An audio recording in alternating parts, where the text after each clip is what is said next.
प्रिय विद्यार्थियों, BA part first भूगोल का पेपर फर्स्ट अपन पढ़ रहे हैं, जिसमें पहले मैंने आपको सौर मंडल का सोलर सिस्टम का भाग 1 पिछली क्लास में पढ़ा। उसके बाद आज अपन सौर मंडल सोलर सिस्टम का भाग 2 चालू कर रहे हैं। अब वापस मैं आपको ये चित्र दिखाऊं कि ये जो सौर मंडल के सदस्य का ये वाला जो चित्र आप देखें, सबसे जो सूर्य ये है, सूर्य यहाँ पे, ठीक है, ये सूर्य इधर। अब सूर्य के जो सबसे पास ग्रह है वो है ये बुध। बुध के बाद दूसरा है शुक्र। शुक्र के पास ये पृथ्वी है अपनी, और पृथ्वी का ये जो उपग्रह है चंद्रमा यहाँ नजर आ रहा है, और पृथ्वी के पास इधर मंगल, जिसे मार्स कहते हैं, ठीक है। तो ये जो 1 2 3 4 ये जो 4 ग्रह हैं बच्चों, ये तो कहलाते हैं आंतरिक ग्रह, और ये बृहस्पति, शनि, अरुण और वरुण ये कहलाते हैं बाहरी ग्रह। तो ये जो 4 ग्रह हैं छोटे वाले पास में, ये कहलाते हैं आंतरिक ग्रह, और ये कहलाते हैं बाहरी ग्रह। तो ये 4 तो हो गए आंतरिक ग्रह। अब बाहरी ग्रहों में इधर देखिए आप, ये जो दिखाई दे रहा है बृहस्पति, जुपिटर। उसके बाद इधर दूसरा ये शनि, सैटर्न, और इधर ये अरुण और वरुण, ठीक है।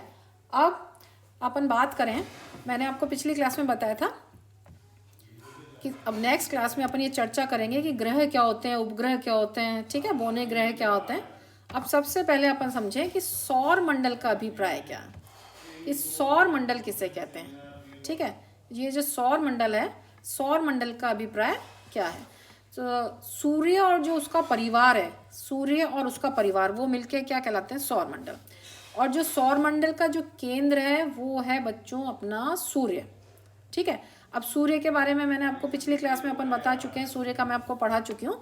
तो और सूर्य के जो 8 तो ग्रह हैं, ठीक है, पहले 9 ग्रह थे, मैं बताऊंगी किस तरह से प्लूटो अलग हो गया। सूर्य के जो 4 और 8 तो ग्रह इसमें सम्मिलित हैं, इसमें इसके परिवार में, सौर परिवार में।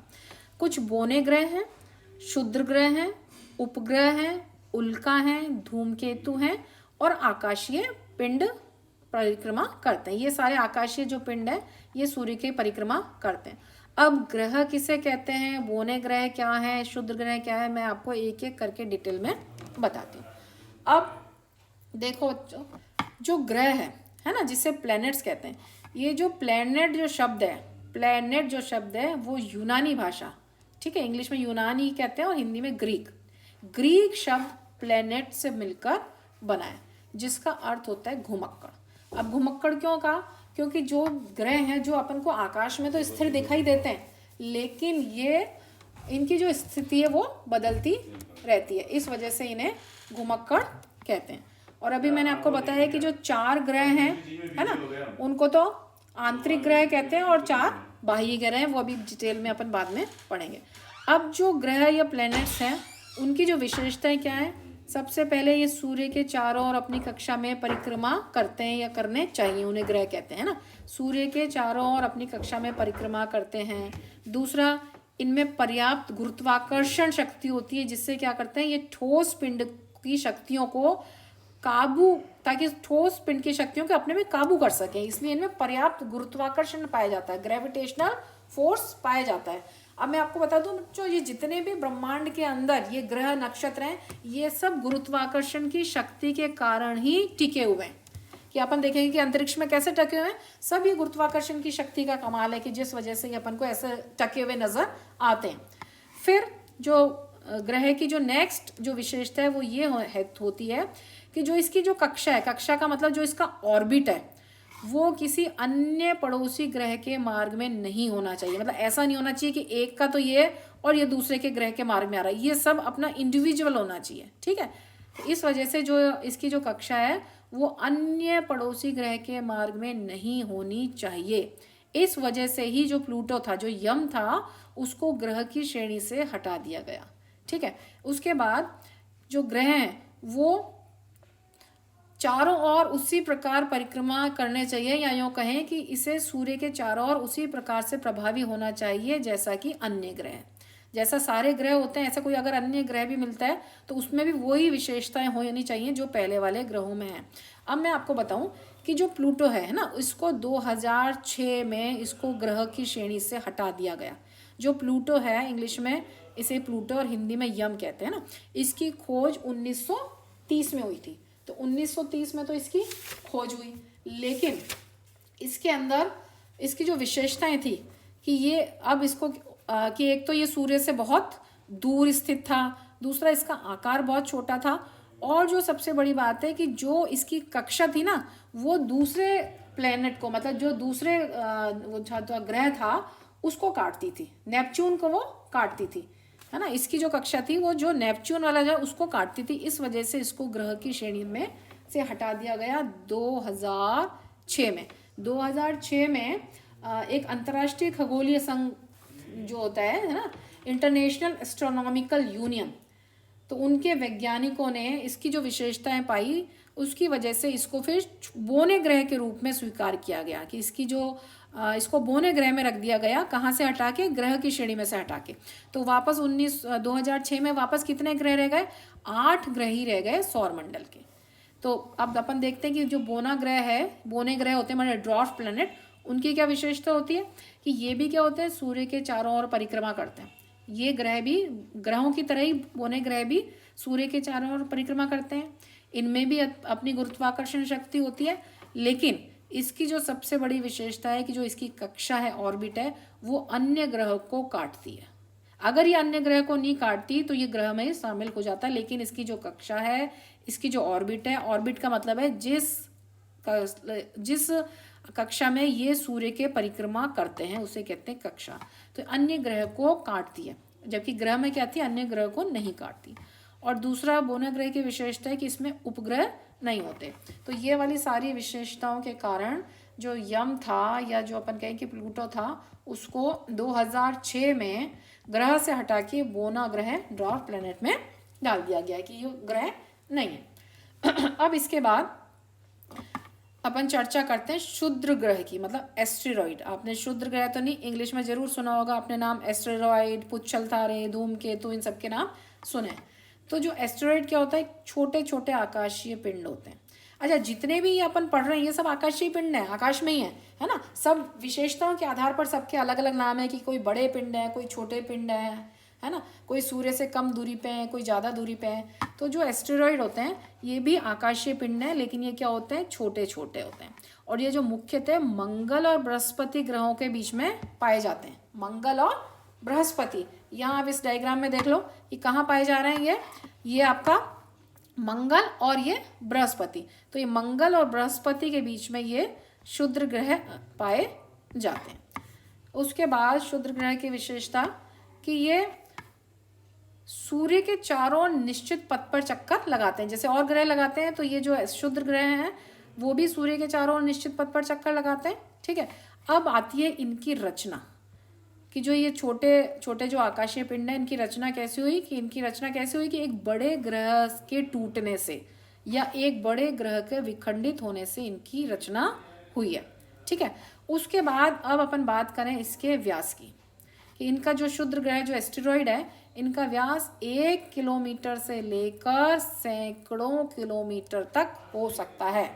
और अब तक, ठीक है, अब तक 20,000 से अधिक एस्टेरॉइड मिल चुके हैं, है ना। 20,000 से एस्टेरॉइड मिल चुके हैं, जिनमें से जो 5,000 एस्टेरॉइड है उनकी बहुत अच्छे से स्टडीज वैज्ञानिकों ने कर ली है। इसके बाद आता है पुच्छल तारे, आपने नाम सुना होगा पुच्छल तारे, जिसे इंग्लिश में कहते हैं कॉमेट या धूमकेतु। अब जैसा कि पुच्छल तारे के नाम से पता चल रहा है क्या होती है, इसकी पूंछ होती होगी। तो ये क्या होता है, ये भी एक सौर परिवार का ही अभिन्न अंग है, लेकिन इसकी जो सबसे बड़ी विशेषता है ये एक निश्चित अवधि पर ही ये देखे जा सकते हैं। एक निश्चित अवधि पर ही ये जो ये धूमकेतु हैं, जो कॉमेट हैं, वो देखे जा सकते हैं। और इसका जो नामकरण है, सबसे पहले हैली नामक वैज्ञानिक ने इसे देखा, इसलिए हैली पुच्छल तारा किया गया इसका नामकरण। और ये जो प्रकाश है ये भी सूर्य से ही प्रकाश प्राप्त करते हैं। जो पुच्छल तारे हैं वो भी किससे प्रकाश प्राप्त करें, सूर्य से। अब ये डायग्राम अपन समझें कि जैसे ये ऊपर का इसका सिरा भाग है और नीचे से इस तरह से पूंछ होती है, अंतरिक्ष में देखे जाते हैं, है ना, एक निश्चित समय पर। तो ये नीचे वाली इसकी पूंछ है और ऊपर वाला सिर हुआ। तो ये हुए पुच्छल तारे जिनकी पूंछ नजर आती है, जिसे धूमकेतु या कॉमेट कहते हैं। अब नेक्स्ट है उल्काएं। ये भी आपने नाम सुना होगा, पेपर में आता रहता है कि उल्का पिंड गिरा फला फला जगह। और आपने देखा होगा कहीं के म्यूजियम में आप जाओगे तो म्यूजियम में आपको ज़रूर उल्का पिंड, किसी भी म्यूजियम में आप कहीं पर भी चले जाओ जाके, तो वहाँ कहीं ना कोई पत्थर के बड़े बड़े उनके अंदर शो केस के अंदर पत्थर के बड़े बड़े रखे रहते हैं। तो जो इसको पता है उनको पता है कि क्या होता है, ये उल्का पिंड होते हैं, ये मेट्रॉइड्स होते हैं, कि उनको रख लेते हैं संभाल के कि ये फलां जगह गिरा था, वहाँ जगह गिरा था, तो ये म्यूजियम में संभले हुए रखे रहते हैं।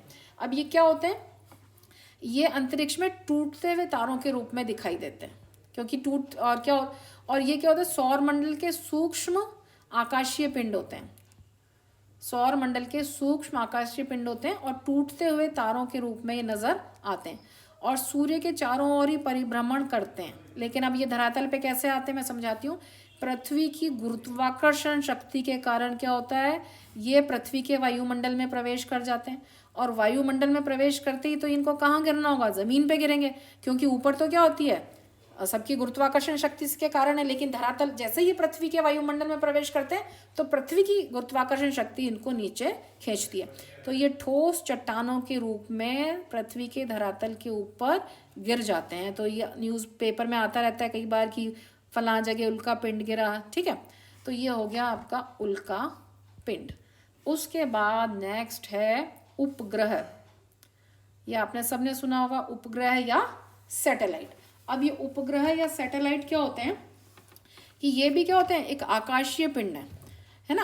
आकाशीय पिंड के चारों ओर चक्कर लगाते हैं, आकाशीय पिंड के चारों ओर ये चक्कर लगाते हैं। और जैसे पृथ्वी का उपग्रह कौन है, चंद्रमा, इसी तरह से मंगल बृहस्पति इन सब के भी उपग्रह पाए जाते हैं। अब मानव निर्मित उपग्रह भी अंतरिक्ष में स्थापित कर दिए गए हैं। अब इसके बाद अब मैं आपको बताऊं, जो उपग्रह के बारे में अपन बात कर रहे हैं तो अपन चंद्रमा के बारे में बात कर लेते हैं कि जो पृथ्वी का जो उपग्रह है, अपनी पृथ्वी का जो उपग्रह है वो है चंद्रमा। जो चंद्रमा है, मून है, वो पृथ्वी का उपग्रह है। पृथ्वी का एकमात्र उपग्रह है चंद्रमा, पृथ्वी का एकमात्र उपग्रह, ठीक है। लेकिन ये अन्य ग्रहों की तरह ये भी आकार में काफी बड़ा है और इसका जो व्यास है वो 3475 किलोमीटर है, जो कि पृथ्वी का मात्र 1/4 भाग है। पृथ्वी का एकमात्र 1/4 भाग है और इसका जो घनत्व है वो 3.3 है। और ये पृथ्वी की जो परिक्रमा करता है ना, अंडाकार पथ में ये भी क्या करता है, पृथ्वी की परिक्रमा करता है। अंडाकार पथ में पृथ्वी की परिक्रमा कितने दिन में करता है, 27.5 दिन में ये पृथ्वी की परिक्रमा पूर्ण करता है। ये इंपॉर्टेंट चीज़ आपको पता होगा, 27.5 दिन में ये पृथ्वी की परिक्रमा पूर्ण करता है। अब दूसरा इसका जो इंपॉर्टेंट भाग है कि इसके अंदर वायुमंडल नहीं है, चंद्रमा में वायुमंडल नहीं है। और ये भी जो ऊर्जा है या ऊष्मा है वो सूर्य से ही प्राप्त करता है, सूर्य से प्राप्त करता है। अब अपन देखें कि इसके अंदर वायुमंडल नहीं होने के कारण यहाँ पर मतलब संध्या या गोधूली वेला नहीं होती है और यहाँ पर कोई ध्वनि भी सुनाई नहीं देती है। और यहाँ का अगर तापमान की अगर अपन बात करें कि यहाँ का जो तापमान है वो दिन में तो 130 डिग्री सेंटीग्रेड तक पहुँच जाता है तापमान। दिन में तो इतना ज़्यादा हो जाता है 130 डिग्री सेंटीग्रेड, लेकिन रात में कितना पहुंच जाता है, -180 डिग्री सेंटीग्रेड रात में पहुंच जाता है। तो इतना अंतर पाया जाता है दिन और रात के तापमान में। और इसकी सतह पर आपने देखा होगा, अंतरिक्ष में आप देखो कि इसकी सतह पर जब चंद्रमा को देखते हैं तो इसकी सतह पर एक असंख्य गड्ढे दिखाई देते हैं, गड्ढे दिखाई देते हैं, असंख्य गड्ढे हैं। और ये जो गड्ढे हैं ये उल्कापात के कारण बने हैं। मैंने अभी आपको उल्कापिंड पढ़ाया था, तो जब उल्कापिंड इसके ऊपर भी, चंद्रमा पे भी गिरते रहते हैं, तो वो उल्कापात के कारण इन गड्ढों का निर्माण हुआ है। और इन ये जो उल्का गड्ढों के साथ साथ यहाँ पर ऊंचे पर्वत भी पाए जाते हैं। चंद्रमा को जाके आप देखना रात को कि यहाँ पे जो आपको काले काले दिखाई दे रहे हैं वो यहाँ पे क्या है, पहाड़ हैं। और जो ये पर्वत हैं इनकी ऊंचाई जो है वो माउंट एवरेस्ट से भी ऊंचे पर्वत हैं। 10,660 मीटर तक ऊंचाई वाले यहाँ पे पर्वत पाए जाते हैं, कि माउंट एवरेस्ट से भी ऊंचे पर्वत हैं। तो ये हुए चंद्रमा, जो पृथ्वी का क्या है, एकमात्र उपग्रह है, उसके बारे में मैंने आपको बताया। तो आज अपन ने चंद्रमा उपग्रह के बारे में पढ़ा, उपग्रह क्या होते हैं ये पढ़ा, उल्काएं क्या होती हैं, मेटेरॉइड्स क्या होते हैं ये पढ़ा, धूमकेतु, पुच्छल तारे या कॉमेट्स क्या होते हैं ये मैंने आपको बताया, शुद्ध ग्रह एस्टेरॉइड क्या होते हैं, ठीक है, बोना ग्रह या ड्वार्फ प्लैनेट या छोटे ग्रह क्या होते हैं, और किस तरह से प्लूटो 2006 में इसको ग्रह की श्रेणी से हटा के बोना ग्रह की श्रेणी में डाला गया, और प्लैनेट्स क्या होते हैं, इन सब की चर्चा आज अपन ने की। अब अगली क्लास में मैं आपको एक एक प्लैनेट के बारे में डिटेल से अपन स्टडी करेंगे। Thank you.